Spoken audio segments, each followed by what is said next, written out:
देवरा ने कुछ मांगा, समझो कह दिया। देवरा मूवी के आखिरी में इतना सस्पेंस होगा ये कोई सोचा नहीं था। एक बंदा, सिर्फ एक बंदे का डर आज भी हजारों लोगों को सताता रहता है, जिसका नाम सुनते सब कांप उठता है। और ये तो बचपन में अपने बाप को खुद के हाथों से मारा था। तो जानती हो बंदा कौन है? हमारा जूनियर एनटीआर, जिसका नया फिल्म आया देवरा, जो कि एकदम हटके समुद्र के नीचे मछलियों के साथ एक्शन करते हुए फिल्म लाया। हाँ भाई, इंडिया में पहली बार पानी के नीचे शूटिंग वाला मूवी देखने को मिला। इससे पहले पायरेट्स ऑफ कैरिबियन, एक्वामैन जैसे हॉलीवुड मूवी में देखे, और ये मूवी लाजवाब है, जिसको लेके बात करेंगे आज के इस वीडियो में।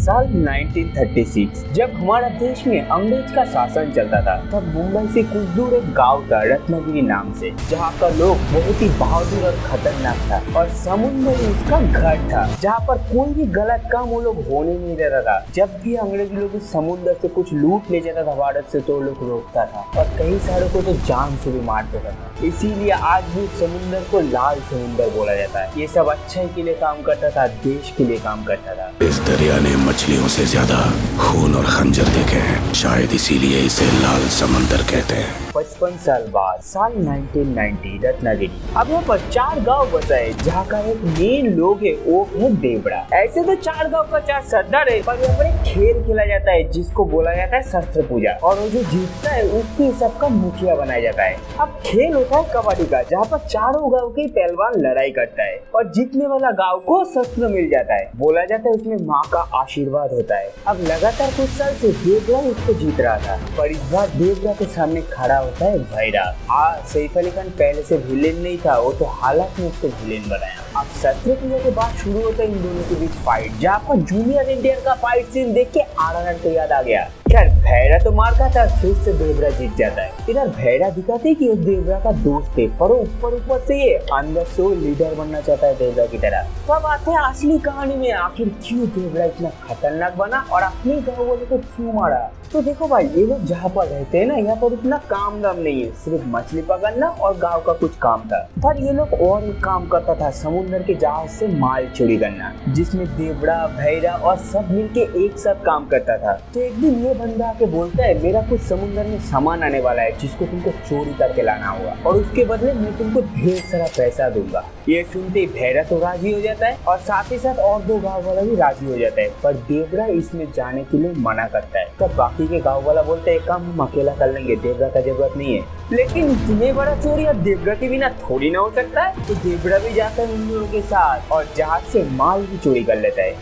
पर इस बार नेवी वाला उन सबको पकड़ लेता है, जिसके बाद थोड़ा बहुत ज्ञान देने लगता है नेवी वाला कि तुम्हारे बाप दादा इस समुद्र को बचाने के लिए अपना जान दे दिया था, अब तुम लोग चोरी कर रहे हो। जानते हो इसमें क्या है? तुम जो सामान चोरी करके ले जाओगे, इससे लोगों का मौत होगा, मौत, क्योंकि इसमें गन, बम, आर्टिक्स रखा हुआ है। जिसको सुन के देवरा तो बहुत ही इमोशनल हो जाता है और सोच लेता है वो ऐसे काम और नहीं करेगा, और गाँव वालों को भी करने नहीं देगा। पर इधर सेफ को उसका ज्ञान सुनते सुनते दिमाग पक गया था। अब अचानक से भैरा ने उस ऑफिसर के ऊपर हमला कर देता है, जहाँ नेवी के ऑफिसर के साथ भैरा के लोगों का फाइट सीन दिखाया जाता है, और तभी देवरा पाल्टी मारकर अपने गाँव वालों को मारने लगता है। जिसके बाद देवरा बोल देता है, आज से और कोई भी समुद्र से चोरी नहीं करेगा, अगर कोई भी चोरी करा तो समझो उसका मौत पक्की। और होता भी ऐसे ही है, जब भी कोई चोरी चीजें जाता है चोरी करने के लिए, तब देवरा उसको मार के पीठ में एक्स का निशान बना देता है, और यहाँ से भैरा के साथ देवरा का दुश्मनी शुरू होता है। तब भैरा प्लान करता है देवरा को मारने का, पर देवरा को मारना क्या इतना आसान है?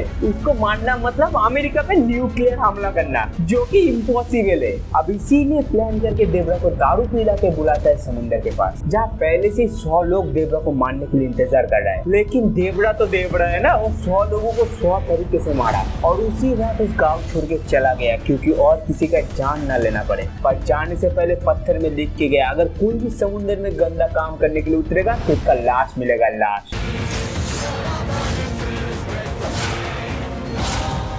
अब देवरा को गए हुए 12 साल हो गए, जहाँ पर उसका बेटा भी बड़ा हो गया है, जो कि पूरा देवरा के जैसे दिखता है, पर वो हिम्मत वाला नहीं है। वो तो फट्टू है, डरपोक है साला। जहाँ भी मारपीट होता है वो सब भाग जाता है। इधर भैरा अपना टीम बनाते है देवरा को मारने के लिए, पर वो 12 साल से सामने ही नहीं आ रहा है। सिर्फ वो जिसको मारता था उसका पीठ में एक्स का निशान छोड़ के जाता था। एक दिन देवरा का बेटे घर जा रहा था, जिसको बहुत ही उल्टा सीधा बोल के इंसल्ट करता है भैरा का बेटा और उसका दोस्त। तो जब भी ये बात बड़ा को पता चलता है, जाके उस सबको तो मारता है, जिसमें इसका जान भी चला जाता है। अब बड़ा डर के मारे जाता है भैरा के पास और जाके बोलता है ये मैं जानबूझ के नहीं किया, गलती से मर गया, मेरे को माफ कर देना प्लीज। तब भैरा बोलता है माफ तो मैं तेरे को तभी करूंगा जब तू देवरा को मारने के लिए मेरा साथ देगा। और ये बात सुनकर उसका तो फट के हाथ में आ जाता है, क्योंकि वो फाइट करने से डरता हो जाएगा देवरा को मारने। तभी बात भैरा का बेटा को ठीक जमा नहीं और वो पूछता है आके तुमने इसको क्यों लिया।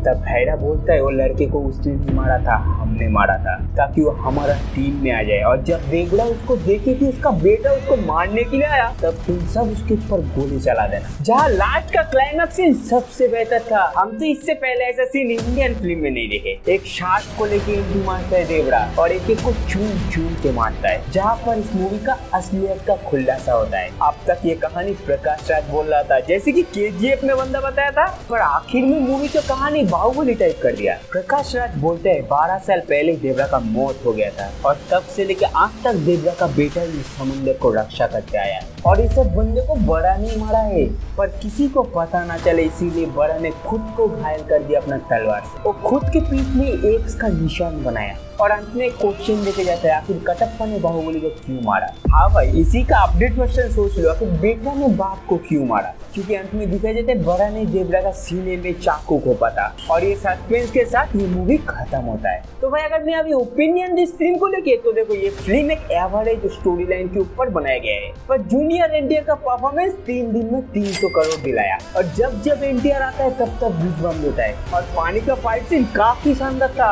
अब जानवी कपूर का रोल इतना नहीं था ये फिल्म में, वो बस बड़ा का गर्लफ्रेंड था और एक गाना में उसको दिखाया गया है। खैर तुम्हें जूनियर एनटीआर कैसे लगता है कमेंट में बताना, और देवरा मूवी कैसे लगा वो भी बताना। तो बस आज के लिए इतना ही, लेकिन जाने से पहले एक लाइक कर देना और साथ ही साथ सब्सक्राइब कर देना। मिलते हैं अगला वीडियो में कुछ एक नया टॉपिक के साथ, कुछ एक नया रिव्यू के साथ। तब तक के लिए जय हिंद, टाटा, बाय बाय।